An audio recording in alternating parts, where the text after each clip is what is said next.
Hello students, कैसे हो आप सभी। उम्मीद करती हूँ बहुत अच्छे होंगे और बहुत ही मन लगाकर अपनी पढ़ाई कर रहे होंगे। मैं प्रिया स्वागत करती हूँ आपका आपके यूट्यूब चैनल प्री 10 क्लासेस में, जहाँ पर आज हम पढ़ रहे हैं क्लास 10th का साइंस का चैप्टर नंबर 12। चैप्टर का नाम है हमारा विद्युत धारा के चुंबकीय प्रभाव और आज इसकी पार्ट नंबर 7 मतलब 7वीं वीडियो है इस चैप्टर की। ये इससे पहले मैंने आपको इस चैप्टर की 6 वीडियोस करा दी है। अगर आपने उन वीडियोस को नहीं देखा है तो प्लीज उन्हें भी क्रम से देख लीजिए और अपना सारा वर्क नोटबुक में कर लीजिए। तो अब हमारे क्या चल रहे हैं, एनसीईआरटी प्रश्न चल रहे हैं। एनसीईआरटी प्रश्न की मैंने आपको एक वीडियो करा दी है। आज एनसीईआरटी प्रश्न की हमारी दूसरी वीडियो है। आगे 2 या 3 वीडियोस और होंगी, बस एनसीईआरटी प्रश्न भी आपके समाप्त हो जाएंगे। फिर हमारा अगला चैप्टर चलेगा पर्यावरण वाला। ये चैप्टर हमारा पूरा कंप्लीट हो जाएगा और उसके बाद चलेगी बायोलॉजी। अगर आप चैनल पर नए आए हो तो चैनल को सब्सक्राइब जरूर कर लीजिए। 10th क्लास के पूरे विज्ञान का कोर्स मैंने कराया हुआ है अपने चैनल पर। अलग अलग प्लेलिस्ट भी बना रखी है। केमिस्ट्री की प्लेलिस्ट अलग है, फिजिक्स की अलग है और बायो की मैं आपको अलग बना के दे दूंगी।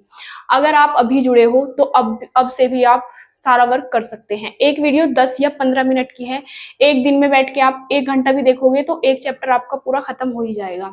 या फिर कुछ चैप्टर में बहुत बड़ी बड़ी वीडियोस है, जैसे फिजिक्स है। फिजिक्स में बहुत सारे पार्ट है। वीडियो तो इतनी बड़ी नहीं है लेकिन पार्ट उसमें काफी है क्योंकि इंपॉर्टेंट चैप्टर है वे। इसमें तो क्या होगा, इसमें हमारा 7 पार्ट है तो मतलब 3 पार्ट और हो जाएंगे। 10 पार्ट में ये चैप्टर हमारा खत्म हो जाएगा। कुछ चैप्टर बड़े हैं, कुछ छोटे हैं। आप अपना वर्क कर लीजिए। फिर मैं आपको रिवीजन क्लासेस भी दूंगी पेपर से 1 महीने पहले, तो बस वे एमसीक्यू की तैयारी करा दूंगी उसमें। तो अब हम शुरू करते हैं।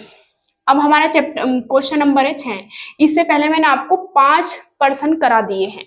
अब हमारा छठा क्वेश्चन है। इसमें क्या पूछा है, पर्सन को बहुत ध्यान से समझना है। इसमें कहा है किसी विद्युत धारावाही परिनालिका, कोई विद्युत धारावाही परिनालिका है। देखो, जिसने मेरी क्लास शुरू से देखी है उसको पता चल गया होगा विद्युत धारावाही परिनालिका होती क्या है। मैंने क्या बताया था, विद्युत धारावाही परिनालिका होती है जब हम कोई तांबे का तार लेते हैं विद्युत रोधी और उसे लपेट लपेट कर बनाते हैं तो वही हमारी क्या हो जाती है, परिनालिका की तरह कार्य करने लगती है वो, और उसमें विद्युत चुंबकीय उत्पन्न हो जाता है।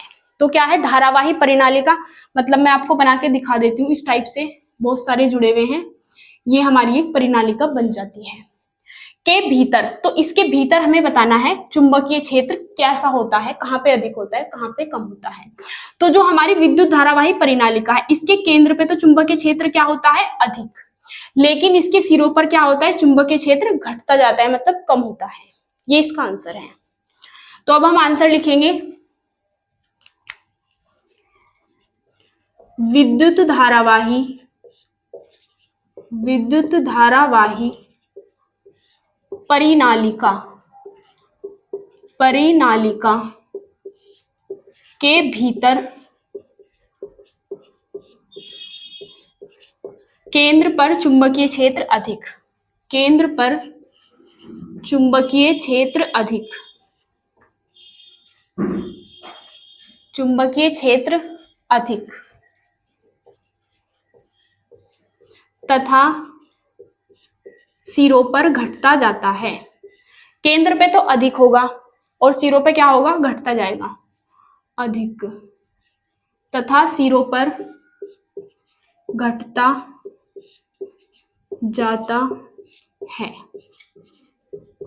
अब क्वेश्चन नंबर 7 है। इसमें हमें क्या कहा है, किसी विद्युत परिपथ, मतलब कोई विद्युत परिपथ है, आपके घरों में होते हैं, तथा संधारित्र में सामान्यतः उपयोग होने वाले 2 सुरक्षा उपाय। हमें 2 सुरक्षा उपाय बताने हैं जो हम अपने विद्युत परिपथ में लगा सकते हैं, विद्युत संधारित्र में, जिससे कि दुर्घटनाग्रस्त ना हो सके हमारे, मतलब फ्यूज वायर जो होता है ना, फ्यूज वायर लगाते हैं हम उसमें परिपथ में। इससे क्या होता है कि जो हमारे और भी परिपथ है, मतलब जो उसमें परिपथ में जुड़े हैं, पंखा, एसी, कूलर, वे सब फूकने से बच जाते हैं। अगर अचानक कभी भी तेज हुई लाइट या कम हुई तो उसे सहन हमारा फ्यूज वायर कर लेता है, तो इससे क्या होता है, हम दुर्घटना से बच जाते हैं। इसी तरीके से एक होता है भू संपर्कित तार, मतलब तार को भूमि से जोड़ देते हैं। आपने देखा होगा आजकल फिटिंग भी इसी तरीके से होती है, मतलब कोई दीवार है तो दीवार में हमें वायर जाता हुआ नहीं दिखता, वायर उसके दीवार के अंदर होता है और बस हमें लाइट लगी हुई दिखती है। तो उससे क्या होता है, भू संपर्कित करने का फायदा ये होता है कि जो करंट है ना, जैसे बाहर तार होगा तो कट हो सकता है, उसमें किसी करंट लग सकता है, लेकिन अगर उसके अंदर होगा वायर, मतलब हमने अंडरग्राउंड करा रखी है वायरिंग ये सब, तो उससे होगा कभी भी करंट लगने का खतरा नहीं होगा। तो यही हमारे 2 उपाय हैं। तो हम आंसर में लिखते हैं, विद्युत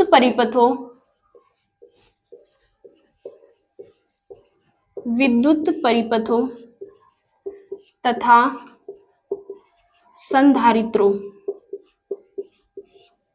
को सामान्यतः विद्युत परिपथों तथा संधारित्रों में सामान्यतः दो सुरक्षा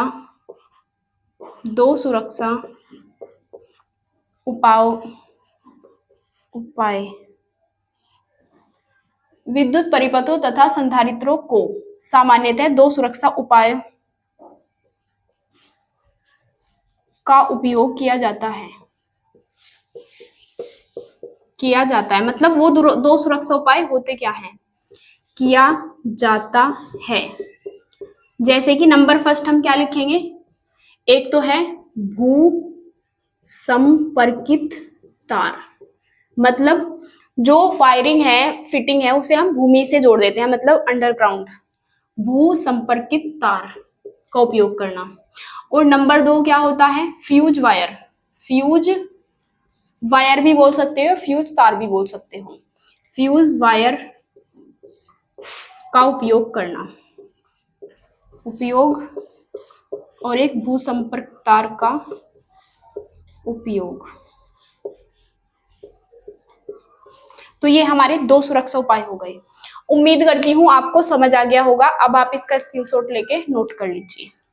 और अगर आप हमारे चैनल पर नए आए हैं तो प्लीज चैनल को सब्सक्राइब जरूर कर लीजिए और वीडियो को लाइक करना ना भूलें। मिलते हैं अगली वीडियो में, तब तक के लिए जय हिंद, जय भारत।